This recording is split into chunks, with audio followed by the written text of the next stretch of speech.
Welcome into Locked On Knicks. Alex Wolf here. No Gavin today, but I have a fantastic guest for you guys. I'm going to be talking to Rafael Barlowe, one of my favorite guests from the last month or so in this draft cycle. Had to bring him back.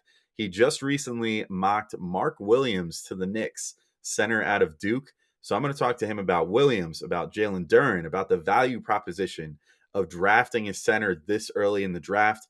Also, talk about some other options that could be there for the Knicks at pick 11 or potentially with their second round pick. So, lots of great discussions coming up next on Locked On Knicks.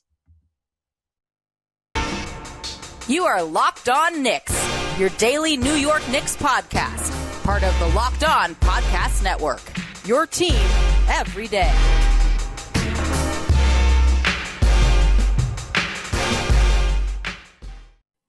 All right, welcome in to Locked On Knicks. I want to remind you guys today's episode is brought to you by rockauto.com. Amazing selection, reliably low prices, all the parts your car will ever need. Visit rockauto.com and tell them Locked On sent you.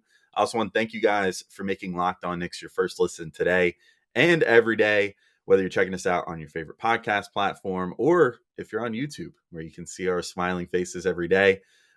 We really appreciate you guys always coming by and making us part of your day. I am Alex Wolf. I'm editor-in-chief of Knicks site, The Strickland, which you can find at thestrick.land. And as I mentioned in the intro, not joined by Gavin today, but joined by Rafael Barlowe, who you might know from his appearance here, I guess about a month ago now. He's at Barlow500 on Twitter. You might know him from the NBA Big Board podcast right here on the Locked On Podcast Network, or you might know him from the NBA Big Board newsletter. So lots of great stuff he's working on. One of the hardest working guys in the draft space. I'm not going to hold us up any further. Let's get into this big man discussion, starting with some Mark Williams talk. All right, as promised, I am joined by Rafael Barlowe, rejoined after a great show last time. I just had to bring Rafael back. You might know him as at Barlow500 on Twitter. He hosts the NBA Big Board podcast right here on the Locked On Podcast Network, as well as writing the NBA Big Board newsletter. Rafael, how you doing? I want to honestly get right into it, but first, how was the combine and everything? Did you learn anything new? I know one of your favorite prospects, unfortunately, just pulled out of the draft in Traquavian Smith. But how you doing after the combine and everything?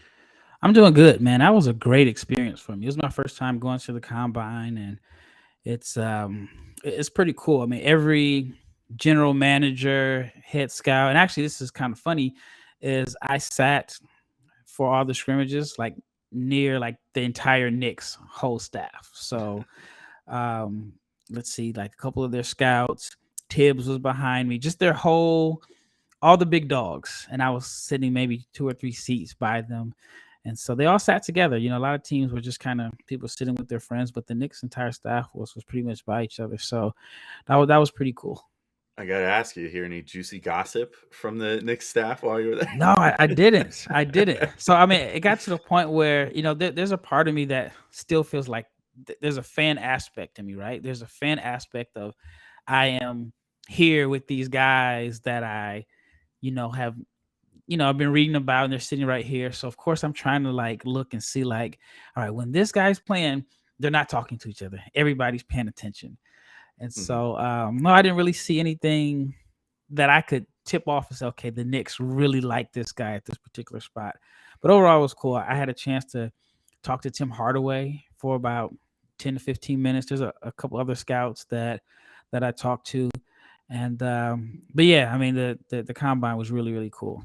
I mean, you just see all the players walking up and down in the hotel lobby, but you see all the teams. And then it was the day of the lottery. So everybody's just kind of walking around the hotel that was connected to the arena.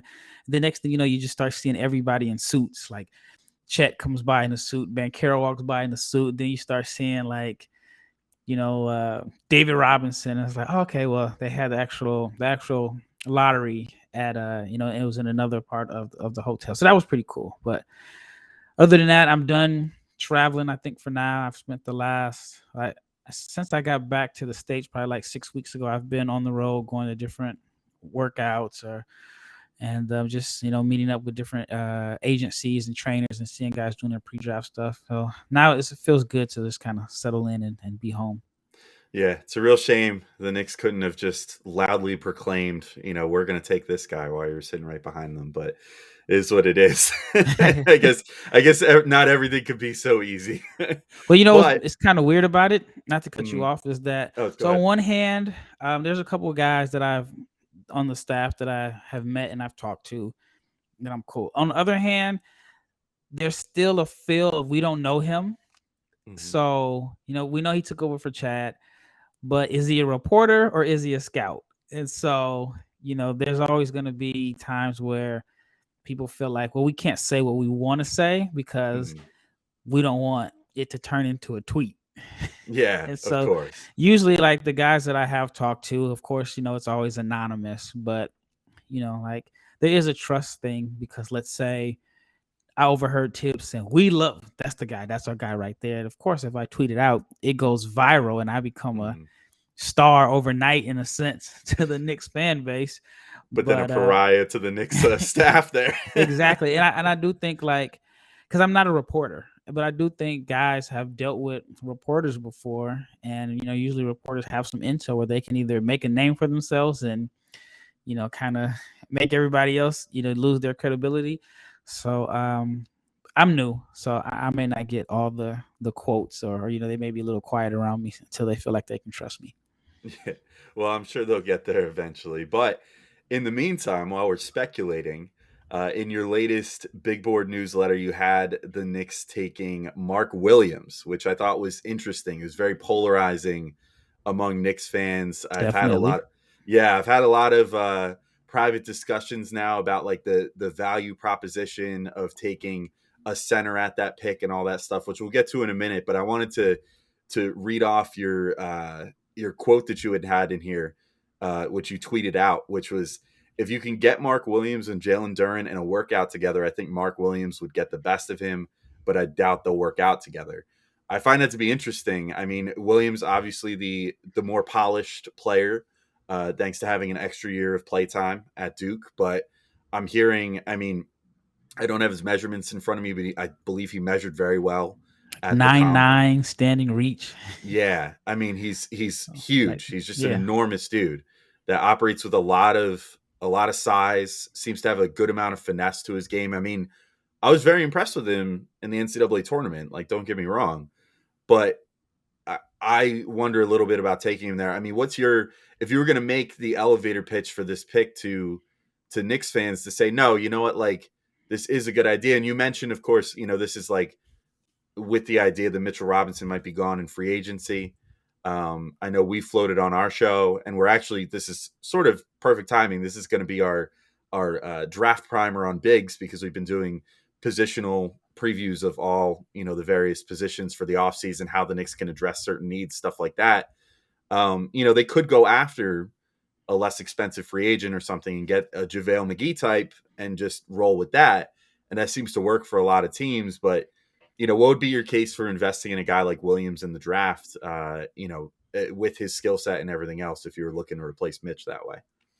yeah. Well, one, I think that you save money because let's say, I mean, the numbers I floated out were, let's say Mitch wants a 3-year, $45 million deal.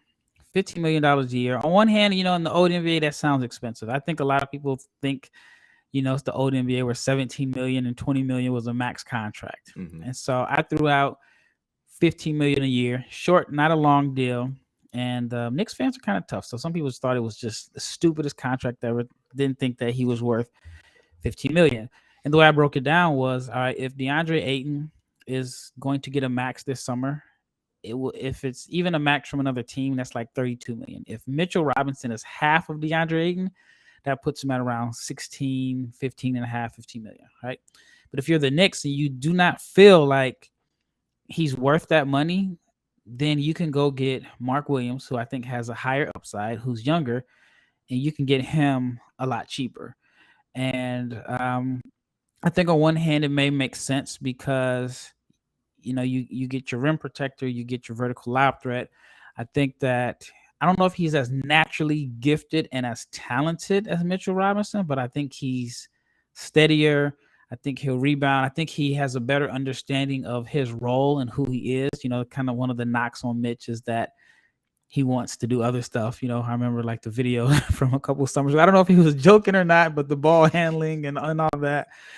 And I think Williams is going to be a solid guy. And I understand, like, from the point of view of centers are getting played off the floor in the playoffs, and why would you take a center that high? And I do think there is a dilemma, because I think in order to make it to the playoffs, you're going to need a solid center, and that same guy could end up being a liability in the playoffs. And then I just think, like, with the Knicks, unless you want to take like a point guard that high, I don't know if there's somebody you want to take that high. I think I don't know if there's a lot of wings, like 3-and-D type wings. So you already have Randall and Toppin at the 4. RJ's your guy on the wing. So I mean, I just think center spot is a position that you can have somebody young and that you have at a cheap contract for the next 4 years. All right, I'll be right back in with Rafael talking about Jalen Duren actually in this next segment. So we're going to move on from Mark Williams, talk about Jalen Duren some and his case to be a potential Knicks pick. But I got to let you guys know today's episode is brought to you by Prize Picks. All right, NBA fans, are you looking for a daily fantasy option for the NBA? Then you need to try the award-winning app Prize Picks. Prize Picks is daily fantasy made easy. I love this, and I know you will too. Prize Picks is easy to use. You pick 2 to 5 players and an over-under on their projections, and you can win up to 10 times on any entry, and it's just you versus the projected numbers. Entries can be made in 60 seconds or less. It really is that easy. Prize Picks is safe and offers fast withdrawals, and you can get the award-winning app on both the App Store and Google Play. You also get a variety of options. You can pick any prop you can think of, from points scored to rebounds, even steals. It even allows you mixed sport entries. So let's say, I don't know, maybe the Mets and the Yankees are playing on the night of an NBA Finals game, and you want to say, oh, I think Aaron Judge and Pete Alonso are both going to have home runs and X number of RBIs tonight, because it's a pretty good bet with those two guys balling out like they are.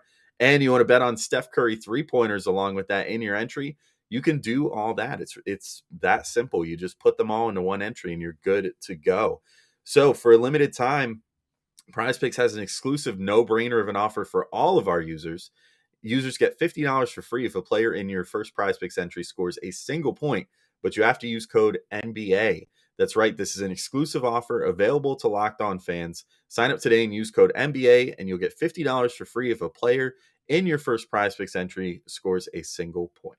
I mean, the stats really do leap off the page with Williams. I mean, if you look at his per 40 stats, he averaged 19 points, 4.8 blocks, 12.5 boards, shot 72% from the field. And I mean, I think this is probably the most, this is probably what I want to talk about right now, although that block number is crazy. So I think, but you already addressed like the rim protections there. That's basically what you're getting with Mitch anyway. So that could just kind of be a 1-to-1 replacement, hopefully. But he shot 72.7% from the free throw line. And that's, for all the joking about Mitch's weird workout videos where he's trying handling and pull up threes and all this other junk that he definitely does not do in the NBA and probably never will do in the NBA.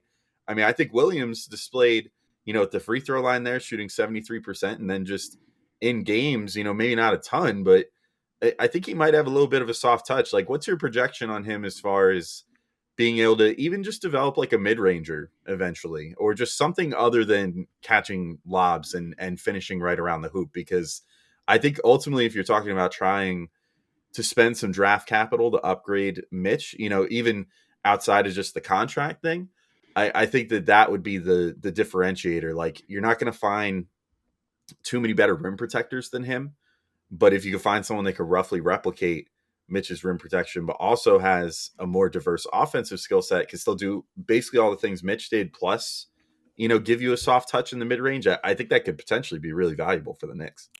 Yeah. But like I said, I think Mitch is more naturally gifted and more naturally talented. I just think Mark Williams is going to do a better job of just knowing his role, knowing who he is. I do think Mark has some potential to be able to knock down, short corner jumpers, maybe even extend to the elbows. I don't see it happening on his rookie deal. I mean, unless he surprised me. I have seen a couple plays where I'm like, okay, well, maybe he does have it. But I do think he has more. I think he have a more impact for the Knicks. And I mean, I think he'll be cheaper, probably like a third of the cost. Yeah, easily. I mean, at the 11th pick, it'll be even less than that. I think he'll make, I don't know, $3-4 million, something like that. So it should be a pretty affordable contract. I want to talk about his contemporary that, of course, came up in that quote that I mentioned there in Jalen Duren, and he's been intriguing to me too. I mean, there's been throughout the season that I feel like the general opinion of him kind of went up and down a bit, and that, it seems like now he's starting to settle in. Maybe like he's gonna go towards the end of the back half of the top 10, maybe, or maybe even make his way into the the lower lottery range, so like 11 to 14 range. I think there is a decent chance that, depending on what other teams prioritize, that he could be staring the Knicks in the face there at pick 11.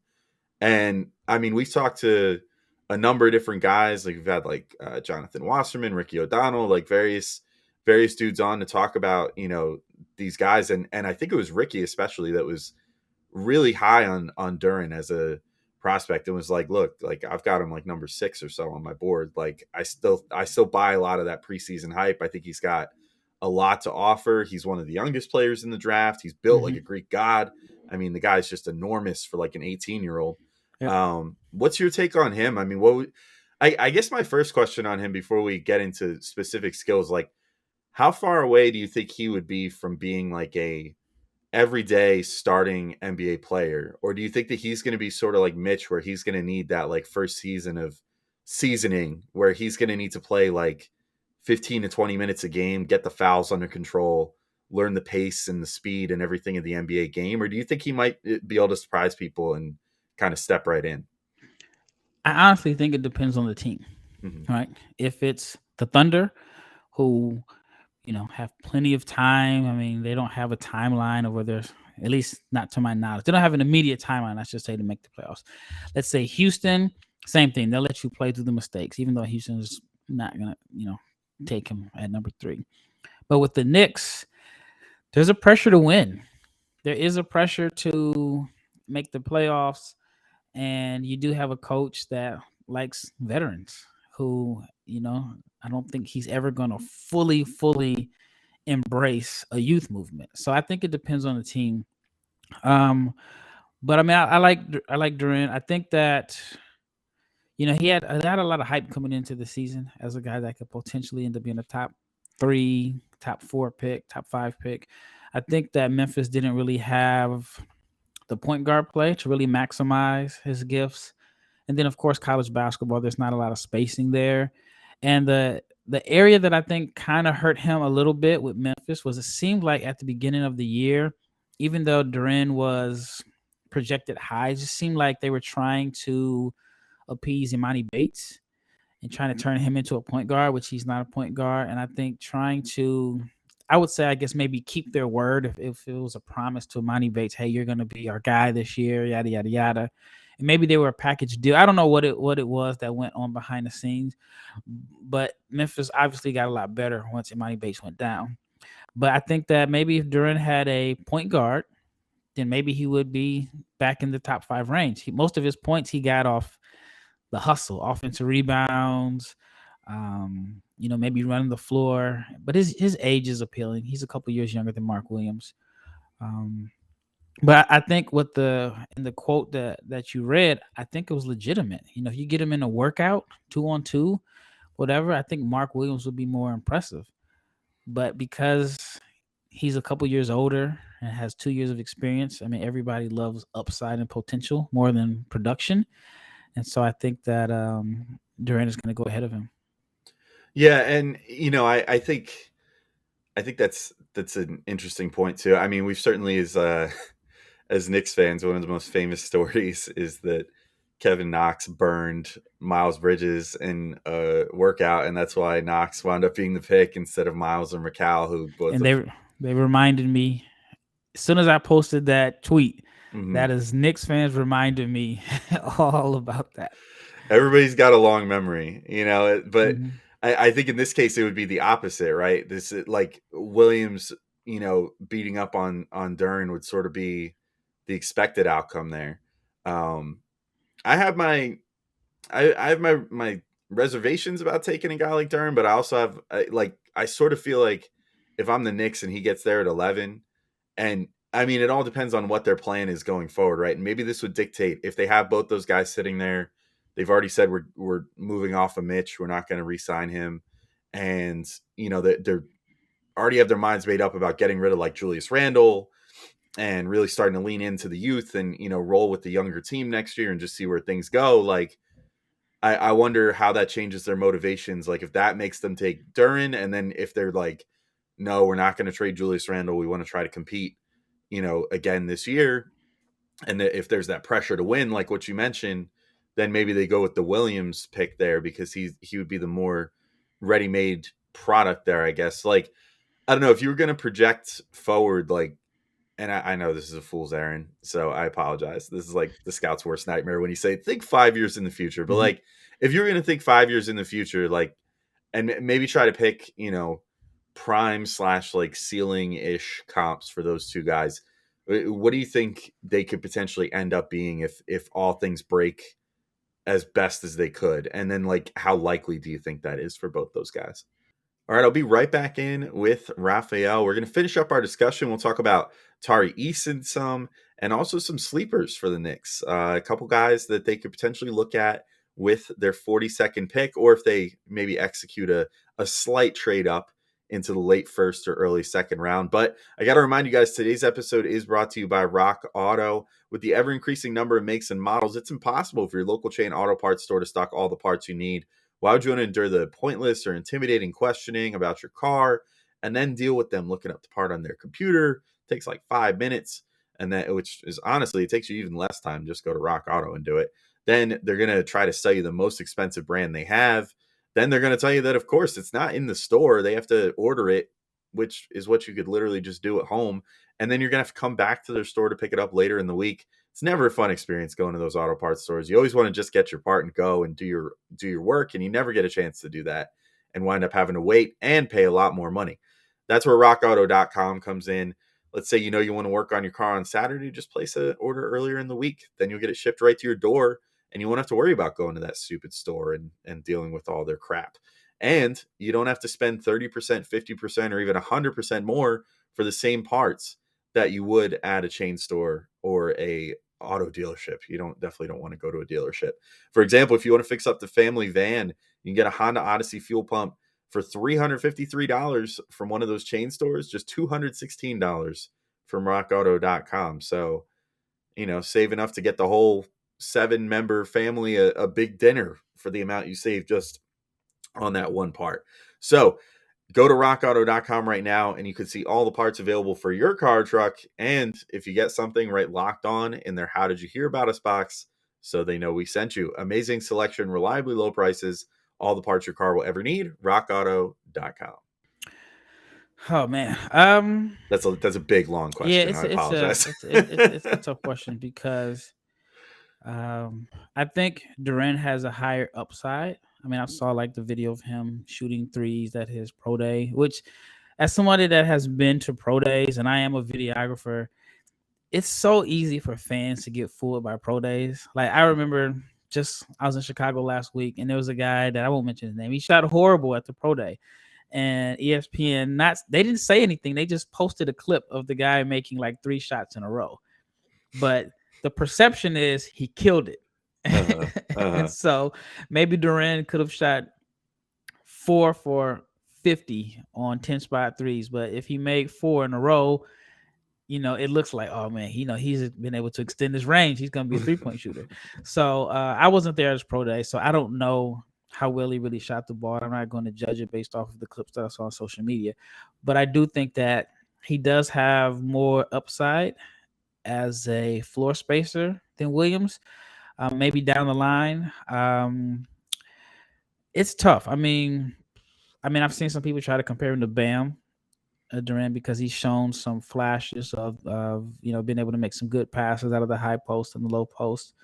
I don't know if he has Bam's ball handling. I mean, I just think that the upside, I would go Duren. I think like right now, I would go with Mark Williams. But one of the things I always think about when I'm asked these questions is, and I have posed this question on Twitter, And I was like, all right, if you are a general manager of a team, and you have to be realistic, if you have 1 year on your contract or if you have 4 years on your contract, that could determine what your pick is. Mm-hmm. Because if you have 1 year on your contract, you may take the guy that is ready right away, because that particular guy can get you your contract extension, which helps your family out. You don't have to move your family. You're getting millions of dollars a year. So you may think short term to keep your job. And I don't know if fans understand, like, the general manager, of course, his job is the best situation for the team, but he also has to think about himself first, Mm-hmm. So if you're in a 1 year, if you have 1 year left on your contract, taking a guy that's maybe 3 years away, you may not even be around when, he develops. And so there are rumors that Tibbs is on the hot seat and all of that. So I imagine like Tibbs may probably lean towards Mark Williams. Now, as far as Mark Williams comp 5 years from now, maybe Clint Capella. Mm-hmm. Maybe Clint Capella. Then if he's Clint Capella, and let's say Duren is Bam Adebayo, I mean, you still got two starting centers. And so, but even Bam, as good as Bam was, he didn't look good in the playoffs. And so my thing about Mark Williams and even Duren that kind of scares me is, no matter what, if they both reach their max potential, both guys could help you make the playoffs every year. But can they be in your closing lineup in the second round? And that's something that teams are going to have to decide on, because you got to try, you got to at least be in position to make the playoffs. Yeah. Let me. This is kind of a curveball. I told you we were mostly going to be talking about Williams and Duren here, but that, you just brought something up, and there's been another guy that's been on my mind a lot lately, as far as the Knicks are concerned, especially. I mean, if they hit a situation where they're moving on from Mitch, but also where they've made up their minds about moving on from Randall, there's another name that keeps coming up to me that I presume will be available at their pick that I keep thinking of, and that's Tari Eason. And, he presents a situation to me where I look at him and, I don't know where you stand on him. I see some people say they think he could play 3-4 hybrid. Some people think he's a 4-5 hybrid. Some people just kind of broadly think, well, he's kind of just a basketball player that you could play from 3 to 5, hopefully, in situational minutes or whatever.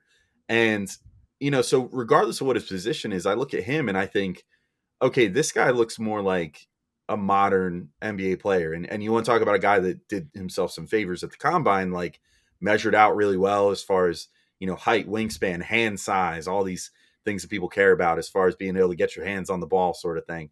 And, it showed in college too. I mean, his steal and block numbers were insane, especially considering he came off the bench. And I mean, he only played 24 minutes a game and generated like 3 stocks per game, which is great numbers in that amount of time. I mean, what do you think about him as a potential pick there if the Knicks are looking for a big, and want somebody who's maybe a little more modern, I guess you could say, and a guy that maybe could play some small ball 5 for you, but also has shown those defensive instincts to be able to, maybe he's not going to be like, Mark Williams or an idealized version of Duren at the rim, but he'll at least be able to block some shots for you if need be. He definitely can generate steals, and he seems to have a pretty, I mean, he needs to work on it, obviously, but a game that projects to hopefully be able to let him shoot the 3 and get to the basket on the offensive end. I mean, to me, he seems like a pretty solid pick there, and potentially maybe in a non-Tibbs world, again, you're talking about how much is Tibbs influencing your decision-making. He loves having a traditional center out there, but if the Knicks move on from him, as many people think they're going to at some point next year, then maybe Eason is sort of a better solution to pair with Obi Toppin going forward, not as a full-time center or anything, but as a guy that you can situationally deploy with Toppin for like 15, 20 minutes a game. Yeah, I never thought about him playing as a 5. But he's someone that's kind of hard to put in a box into a position. He's just a hooper. He's just a ball player. He generates a lot of his offense with his defense, as far as like getting steals, gets to the foul line. I like him a lot. I just haven't really thought about him as a 5. And here's where that part gets tricky, because as long as Embiid is in the East, you're going to need somebody that is a big body that has some type of length. So I don't know if you have Embiid, are you? I mean, you got to have it. It's kind of like, remember back in the day, the Thunder had to have Kendrick Perkins on the team just because they had to be prepared just in case they played Gasol and Andrew Bynum with the Lakers. So I think in the East, you still got to prepare for Bam. You still got to prepare for Embiid. So I don't know if you can go all the way small. And then I think with Eason, if he's shooting threes, which he kind of has a low release, like I watched his pro day, and there were some scouts saying like, man, he's making the shots a little bit, but I don't know how he's going to be able to get that off with NBA length and especially bigs closing out on him. But if he's can knock down shots, then maybe as a five, then it kind of makes it so the other team's big has to come out to defend him in space, and then I mean he is capable of putting the ball down on the ground. Um, but I mean, based off of their roster now, I can't say it makes sense because you still have Toppin, and I think Eason's best position is as a four, and it will be a little bit of redundancy there with Randall, Toppin, and Eason. Yeah. I think an Eason pick pretty much has to be predicated on you're moving off of Julius Randle. Like you have to do that first, and then you make that Eason pick because I mean I could, speaking for Knicks fans, there's already not enough minutes for Obi Toppin in a Tibbs world with Julius Randle, available. Like Julius is already playing like 35 minutes guaranteed, no matter how good his defense, offense, or anything is. He's playing 35, and Obi's already scratching and clawing just to find 15 minutes. Like life would not be easy for Eason if Randall's still on the roster. So I'm with you there. It would be questionable to me with Randall still on the roster for sure. Even then, if Randall is gone, and I know he's such a divisive name in New York, but if he's gone, where are you generating offense from? Like, well, that's the thing, right? They're going to have to answer that question because no matter what happens, with Julius's step backs and inefficiency and everything this year, with how inefficient he was, and honestly how checked out he was at certain times, how much he kind of slowed the offense at times, like he generated a lot of offense for them, and on his best days, even though he wasn't shooting well, he was still generating a lot of attention. So I think if you're betting on a post Julius world, you're betting on RJ taking a step forward as far as being able to create his offense. And then you're also banking on, okay, what we saw for the last 15 games or so out of Emmanuel Quickley and Obi Toppin as far as their offensive repertoires go was not a flash in the pan. And that's actually what they're going to be giving you going forward. Or at least, maybe even like an 80% version of that. Cause they balled out 10 the year. Like Obi averaged like 30 points over the last 5 games. So, maybe he's not averaging 30, but maybe he's averaging 18 for you or something. And is generating opportunities by getting out in transition and stuff like that. IQ is breaking down the defense, getting guys on his hip, generating looks for others. Like I think that's how you're doing it. And you're trying to become less heliocentric than you were with Julius. But it's a tricky question to answer, and one that they're going to have to, I mean, if you take out Julius and you replace him with Tari Eason, you're not solving the problem of where does all that offense come from. Yeah, I mean I don't know. I mean, I guess it depends on if let's say you move Julius, and let's say I'm a Blazers fan, so you move Julius for the 7th pick. You're getting another young player, but to me that would mean you have to just go all in on rebuilding. You got to move Fournier somewhere. And then you're just hoping, okay, we get Scoot Henderson or Wembanyama the following year. I mean, I think, when you fully embrace a rebuild, the fans are a little bit more patient and people love upside. So I wouldn't be mad at that move. But I think like if you're getting rid of Randall, I mean, I like Obi and I thought he played well at the end of the year. I just wonder, like, how do you generate offense in the half court? And is RJ ready to be the number one name on the scouting report? Yeah, and I think again, it's all like how much did you buy into the late season? Like with RJ, at least I will say, starting, I would say even before the All-Star break, he sort of took over as like the alpha on the team, which I think was part of Julius's frustrations down the stretch. That makes sense. He sort of had the world on a platter, like at the end of last year, and then comes into this year and he clearly wants to like start being recognized as, an all NBA guy, which he was the year prior. And then, things just kind of start going off the rails. And then at a certain point, RJ comes back from injury and he's really balling. And then all of a sudden it was pretty obvious that the team sort of made a conscious decision to make him the number one option most nights. And I don't think that sat well with Julius, but I do think, he needs to improve his efficiency, but RJ did at least show that he can generate those looks. And he certainly was getting a better whistle down the stretch as well, which I think was important. Like, he had to start taking that step forward as far as getting respect of his peers, of the referees, and also selling contact a little more than he used to, because he wasn't very good at that. But yeah, it'll be an interesting question. I did want to close with one last guy, and this is another somewhat curveball, but I'm ready for the curveball, so I'm all here. I'm ready for him. Or maybe a change up, maybe a slider. I don't know. We'll see. But the Knicks do have a second round pick this year as well. I keep forgetting about it, to be completely honest, because they kept having everybody else's picks but their own in the second round. They actually have their own second round pick this year, which I keep forgetting about. And a guy that could potentially be available in that general range is Christian Koloko out of Arizona. Yep. And I really like him. He seems to be a guy that's really benefiting from the pro day as well, and getting that, pre-draft exposure and everything. How would you feel about, if you're the Knicks, and let's say that first pick rolls around, they don't make a trade for another pick with the Blazers or anything, so they just have 11 and 42. They get like Johnny Davis or something, and they're happy with that at 11. How would you feel then about taking a Koloko at like, the 42nd, or maybe using some of those future second round picks to trade up, get him to like pick 35 or something? What do you think about his fit potentially, as an NBA player? I think Koloko is going to end up in the late first round. Okay. He shot the ball well at the combine. There was one drill. It was the 3-point star drill, and he was 16 out of 25, and he finished in the top 5 out of the whole combine. Huh. Then you look at his, just the improvements that he's made from shooting free throws.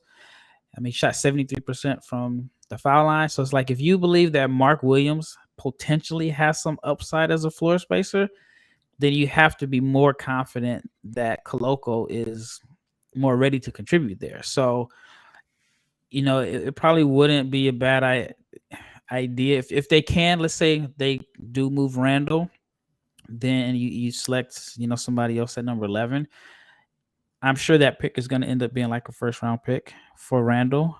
I don't know if it's going to be high or low or whatever it is, but I think Koloko would be a really good fit for the Knicks, simply because he may have the potential to be able to be your vertical lob threat, your rim runner, your rim protector, but also a potential floor spacer. So I interviewed him at the combine, and one of the things that he mentioned to me is he wants to be the guy that can stay on the floor during the playoffs. He is well aware that, centers are getting played off the floor, whether it's like some of the best centers in the league, that they become kind of liabilities.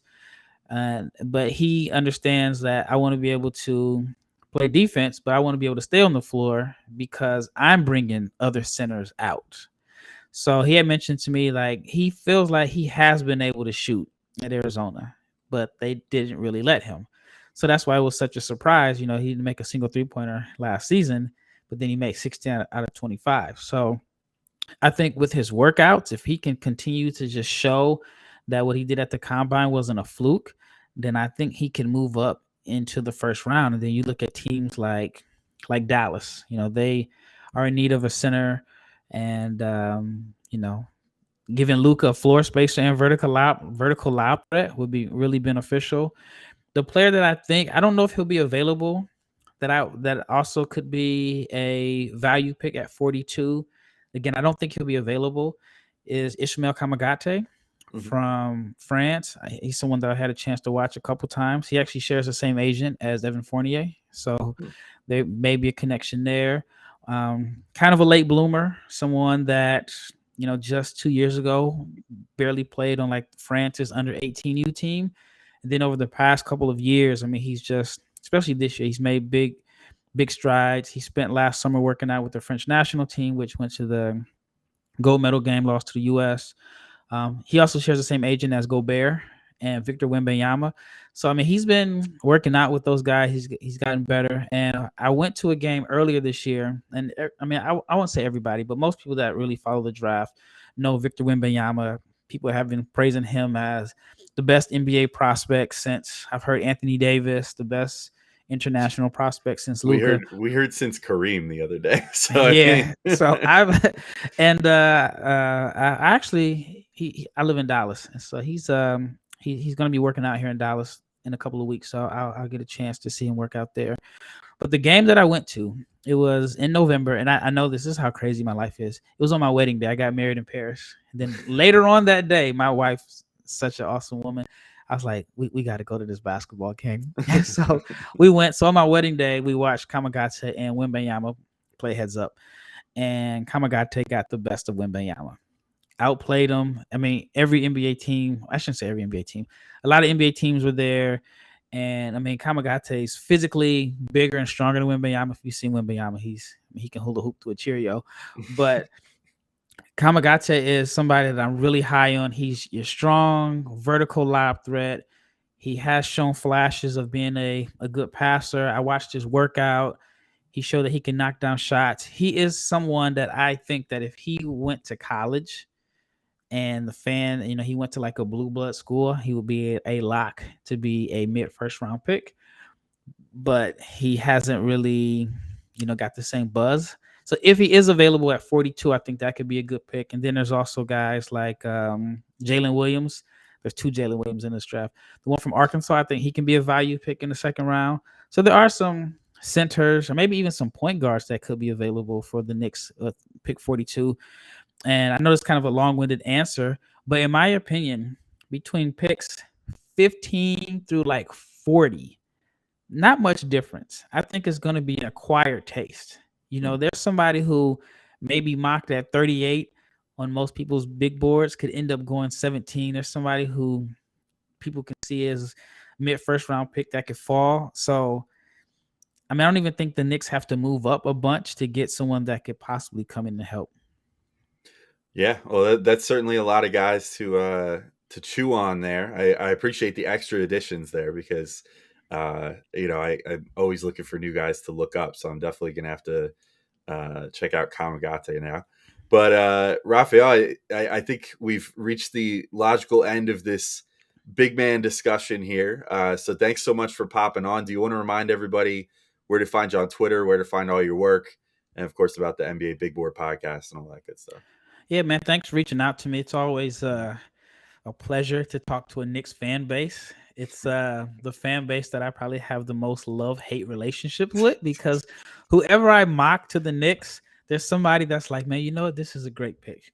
But then for every one person that says that, there's 3 people that tell me I'm the biggest idiot in the world and they absolutely hate who I have mocked to the Knicks. So I love the passion of the fan base.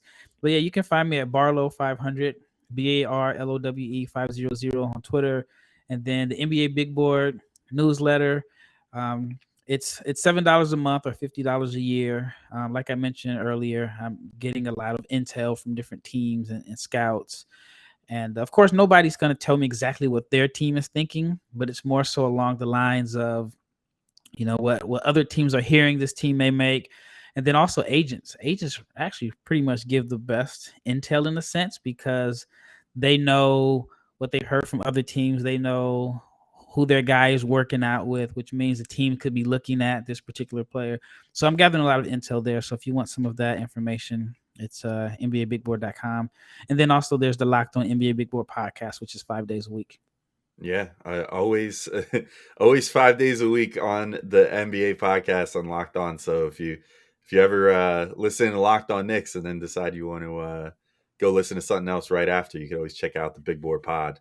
Lots of great episodes. You had a lot of really good first person interviews lately too, which I've really enjoyed listening to. So thank you. Yeah, for whatever reasons, those didn't do well as far as downloads. I think they will. Change that. We'll go. Everybody should go flood those with downloads after this. They will once the guys get drafted. So yeah, I did one with Blake Wesley, for example. At one point, I had him mocked to the Knicks. I guarantee you, if he gets drafted by the Knicks, it's going to do well, especially on the YouTube videos. But yeah, for whatever reasons, those didn't do well.